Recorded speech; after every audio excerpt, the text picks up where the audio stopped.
Why does the East Coast, home to some of the wealthiest cities in the United States, favor refined luxury sedans and premium European SUVs instead of oversized trucks or full-size vehicles? From Boston to New York to Washington, D.C., luxury brands dominate daily traffic in a way that feels almost invisible and yet deeply intentional. This is not about fashion. It is not about trends.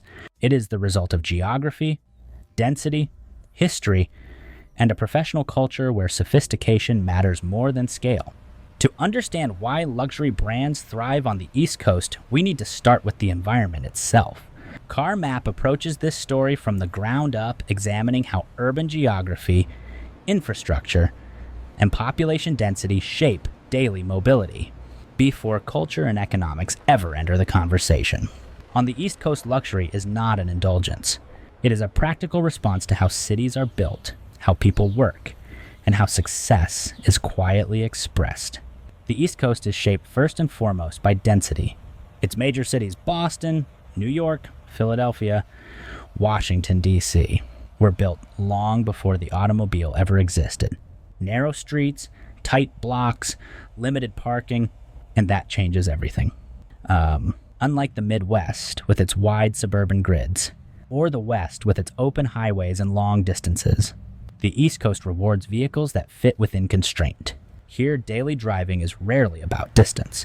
It is about proximity, presence, and repetition. Short commutes, frequent stops, crowded streets. In this environment, size becomes friction. Large trucks and full-size SUVs feel excessive. They struggle in tight lanes, they complicate parking, they waste space where space does not exist. Luxury sedans and compact premium SUVs, by contrast, feel intentional, refined, measured, precise, not oversized but perfectly scaled to the city. Climate reinforces this logic. Rain, snow, coastal humidity demand vehicles that feel composed, quiet, well-engineered. Luxury brands excel here not through power, but through insulation, stability, and control. See, geography does not persuade, it decides. And on the East Coast, the environment quietly favors cars that are sophisticated, urban, and restrained. Before culture, before income, before branding, the city itself has already chosen what kind of vehicle makes sense. On the East Coast, the car is not a statement, it is a signal. This region is shaped by professional culture, finance, law, government, consulting, academia, careers built on credibility, discipline, and trust. Here, success is not loud, it is controlled. In this environment, status is communicated quietly, through restraint, through taste, through alignment. A luxury sedan or a premium European SUV does not announce wealth, it confirms belonging. Large trucks and oversized vehicles send the wrong message. Too aggressive, too casual, too imprecise. They feel out of sync with boardrooms, offices, and institutional spaces. Luxury on the East Coast is not about dominance, it is about compatibility. European brands thrive here for a reason. BMW, Mercedes-Benz, Audi, Lexus, their design language is measured, technical, and composed. They project competence, not spectacle. The car becomes an extension of professional identity. Parked outside an office, arriving at a meeting, moving through the city, it blends in without disappearing, visible, but never disruptive. This is not aspirational luxury. It is functional prestige, a shared understanding that refinement signals seriousness. And in East Coast cities where reputation travels fast and impressions linger, the right car is not the biggest one. It is the one that fits the culture without explanation. The East Coast is wealthy but expensive, very expensive. High incomes, high housing costs, high daily expenses create a different relationship with money. Here, luxury is rarely purchased outright. It is leased. Leasing changes everything. Monthly payments, predictable costs, regular upgrades. Luxury becomes normalized, not exceptional but routine. A BMW, a Mercedes, a Lexus is no longer a long-term commitment. It is a rotating asset, refreshed every few years, aligned with career progression and lifestyle changes. This economic structure makes luxury practical, not indulgent. Fuel prices and congestion reinforce the logic. Stop and go traffic, short trips, crowded streets, reward vehicles that are efficient, refined, and comfortable at low speeds. Large trucks consume more, offer less benefit, and amplify daily friction.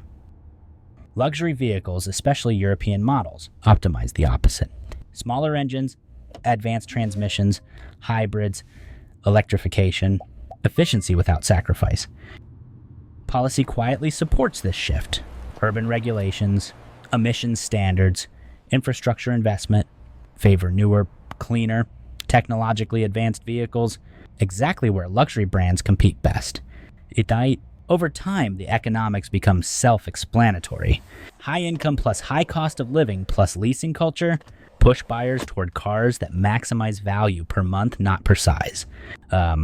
Luxury wins not because it is expensive, but because in East Coast cities, it is the most rational way to own a car without excess risk or excess commitment. Over time, preferences become patterns, and patterns become markets. On the East Coast, luxury brands are not visitors.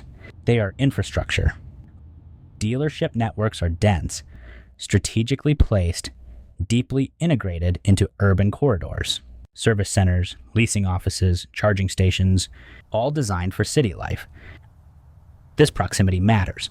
Convenience is part of the luxury equation. Not distance, not size, but accessibility. Luxury brands understand this environment. Their strategy is not about power. It is about fit. Marketing emphasizes design, engineering, heritage, technology, not dominance, not excess, precision. Electric and hybrid models gain traction faster here. Short trips, predictable routes, dense charging networks make electrification practical, not aspirational. Luxury brands lead this transition because their customers are ready. Over time, a feedback loop forms. More luxury vehicles attract more investment. More investment improves service. Better service reinforces loyalty. The market stabilizes. Luxury stops being an upgrade. It becomes the default. This is how dominance forms, quietly, systematically, without resistance.